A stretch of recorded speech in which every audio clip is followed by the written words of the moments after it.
today's episode of Today in World War II, April 22nd, the Brits retreat from a Norwegian city. The final Allied assault begins in Tunisia. The U.S. Sixth Army in New Guinea lands on Hollandia.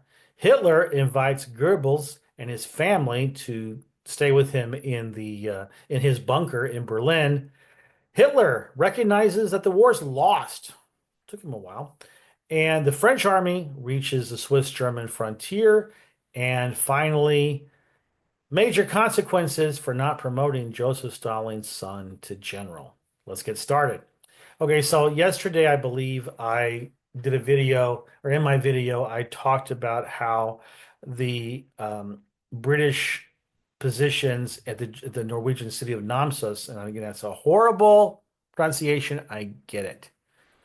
All right, because they were having a hard time holding because the Luftwaffe had destroyed the bulk of their supplies on the docks of the city. And as a response, the British High Command decided they were going to send some badly needed fighter planes there, and these planes were loaded onto the HMS Glorious aircraft carrier and Escape of Flow, and those planes were going to be delivered to Norway very soon, but they were biplanes, right? We went over that already. I'm not trying to cover old ground, but the General Carton de Wiart, but some weird names for Brits. He ordered the British 146th Infantry Brigade to withdraw from Namsos to avoid being encircled by the Germans. My response is, how can you do that? You got biplanes coming, it's going to solve everything, right? What are you doing? Well, apparently the promise of biplanes was not an argument that General de Wiart was willing to consider, and so he withdrew his brigade. On April 22nd, 1943, the final Allied assault begins in Tunisia to kick the Afrika Korps and their Italian compatriots out of Africa completely. There were separate armored thrusts by the Americans and by the British and the Commonwealth troops from Sidi Nazir, Médez, and Pont de Fa. Again, horrible pronunciation. Yeah, the end game's coming here, right? The Operation Flax was killing, neutralizing all of the Axis air supply attempts. The Royal Navy, American Navy, and the Air Forces had pretty much interdicted any kind of sea resupply. So now it was the end game, and everything was building towards this moment. On April 22nd, 1944, MacArthur's army, the Sixth Army, lands at Aitape and Hollandia in New Guinea.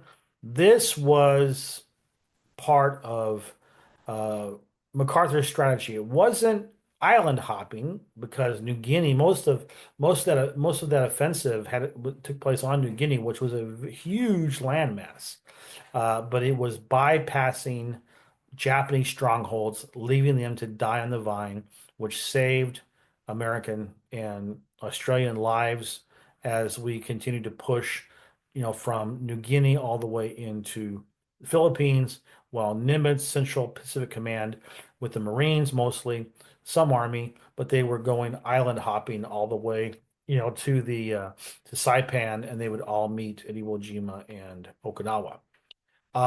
April 22nd, 1945, Hitler invited Joseph Goebbels and the Goebbels family to accompany him to his bunker in Berlin, Germany. Don't do it, kill children! Don't do it, run, flee! I'm making light of the murder of his kids, maybe a little bit. It's not their fault.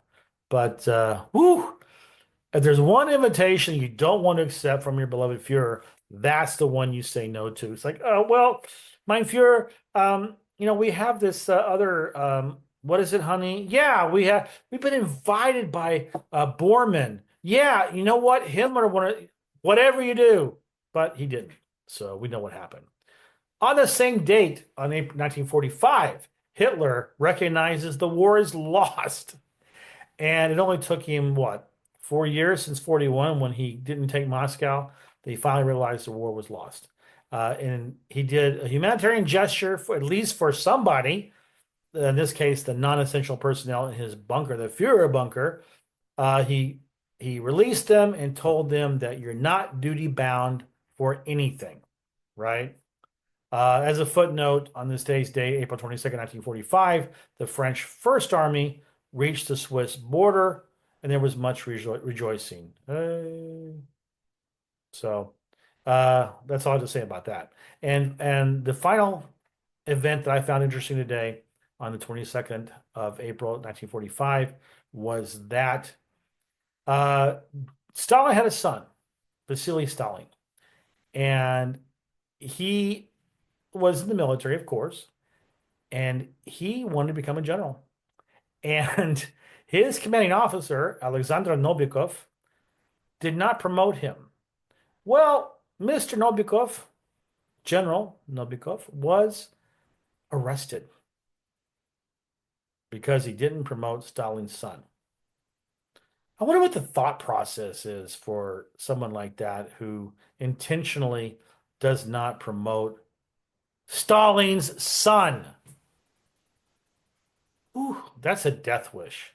I mean, they should have made the movie Death Wish about that and not with Charles Bronson.